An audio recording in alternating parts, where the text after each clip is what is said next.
for your upcoming fans, can you introduce Irony Destroyed and tell us your journey in the metal scene? Irony Destroyed is a metalcore band. We started around 2015 or thereabout. That's when a solid lineup was there. And yeah, I've been doing metal ever since. And yeah, the journey so far has been, it has its ups and downs, but we always push through this music. I think we've managed to get some fans along the way, and yeah, we just want to continue pushing this music, and yeah, it's been good, sometimes good. Yeah, but all in all, it's such an awesome experience, doing metal and doing it with guys, and yeah, it's awesome. You participated in the first battle, but last year I didn't see you guys. But you're back with the band, so how are you preparing for this battle this year? Yeah, I think last year was we were regrouping in a way, and we were really trying to also just be authentic in how we approach it. So I think this year it's big for us. This year is the first time I think even all of us are in the situations we're in, family-wise, life-wise. So I think this is the perfect time for us. We have a lot of motivation behind the music we're doing and the shows we want to play. There's a lot of motivation between the new music rather as well. So I think I don't even know what to say except check us out. Like, this is going to be a reintroduction of Irony Destroyed, and I hope that it's going to leave a mark in everyone's life just the way as it's left a mark on ours.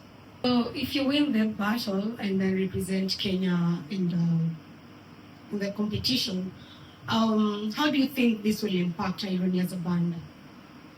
I think one of the major things is that more people will hear Irony. I think that's the most important, because I think for us we've been ready. We've been working our asses off trying to get there, trying to get our music to the point where everyone that hears this music, they interact with it from a point of both adventure and wanting to explore and wanting to hear new music and new stuff and new themes. And I think for us, getting to the point where we win the battle, which I'm, everybody's confident. Okay. By us getting there and getting to represent Kenya in Germany at Wacken, it's a dream come true for a lot of us. I think we grew up watching videos of Wacken on YouTube, so this is big for us. Yeah. What are some of the things we should expect from your upcoming songs, and also should we expect an album this year? So for the Wacken set list, of course, we're going back in time from the very beginning of the band, some of the older stuff, some of the newer stuff, maybe something new, who knows. In terms of an album, yeah, that's in discussion. So yeah, if there's any news for that, I'm sure you'll hear it soon. If not, then yeah, but there's a lot of good stuff. The setlist is really exciting, very high tempo, energy, and all that stuff. So you definitely want to come for this one. Yeah, I mean, I think he's very right. It's very high energy. There's, I think, in terms of themes, I can see you guys trying to steal some spoilers for yourselves, which is I appreciate it. But in terms of themes, I think I wouldn't even say themes are what we build our music upon. It's pretty much our own personal lives. I think all of us have been young in this scene and are now, some of us are fathers, some of us are going back to school, some of us are working full time. It's just a mix of such different life experiences, and we've gone through all this while still being in love with the music we play. So I think at the end of it all, it's definitely more about us as people, and some of the daily things we go through, some of the more abstract things we go through. It's just, we're an open book, and we want people to feel that now. So. What is your songwriting process like, and recording as well? Yeah, I think it's time for me to have a chat with it. Pretty much just what you witnessed here. We just climb up, we float ideas. That's how we come up with the powerful stuff that we write. So I'd say the process is usually time-taking because most of us have daily jobs. And so yeah, so whenever we meet, we have ideas, we record them, and then we go back from time to time to like trying to make something out of them. We have this touch of like what do you call them? Waves. Yeah, that we are still working on. So we do have things coming in the future. Yeah. Yeah, maybe to add on that, yeah, so once we meet to jam, we just have a jam session, and then it will spark new ideas, spark like a song or something. Then we take it to, we go now try to record it such that it starts making sense. And yeah, it's more of a back and forth between jamming and then in the studio, jamming in the studio, until it becomes something. So some songs like in our previous album like were written like that. So it's a blend of that and also a blend of like just in the studio writing sessions and riffs from way back are coming. So it's more of jamming and also in studio recording sessions. But I'd say like with the band, like more or less our best songs are actually written together from what I've seen. Yeah, so we wanna keep that going, especially moving forward. What is your favorite song and why? This goes out to everyone in the band. Starting from there. Okay, for me,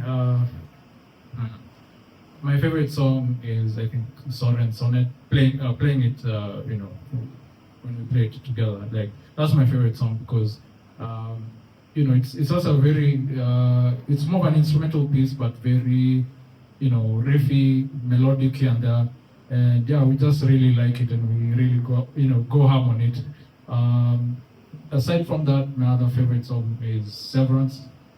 Severance is a bit personal for me, but it's just a song that has also a lot of melody, and it's very dramatic at the end. Yeah, so a lot of riffs and a lot of rhythm sections and some solos. So yeah, those are my two favorite songs. I don't know about the rest.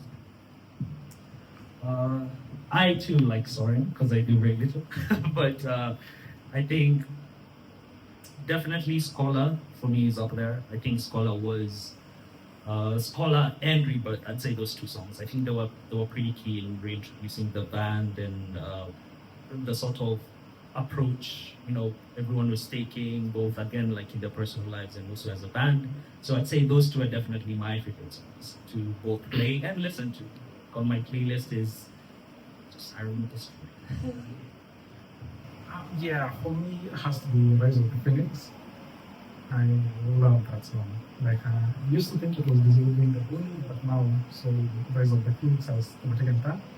So in order it would be Rise of the Phoenix, then Dissolving the Bully. And we haven't played Dissolving the Bully in quite some time. So Yeah, all the songs they've said are amazing, but after heavy introspection, it's Fade for sure. I think that's my favorite irony song ever. The way they wrote it, it's the riffs, everything is so good.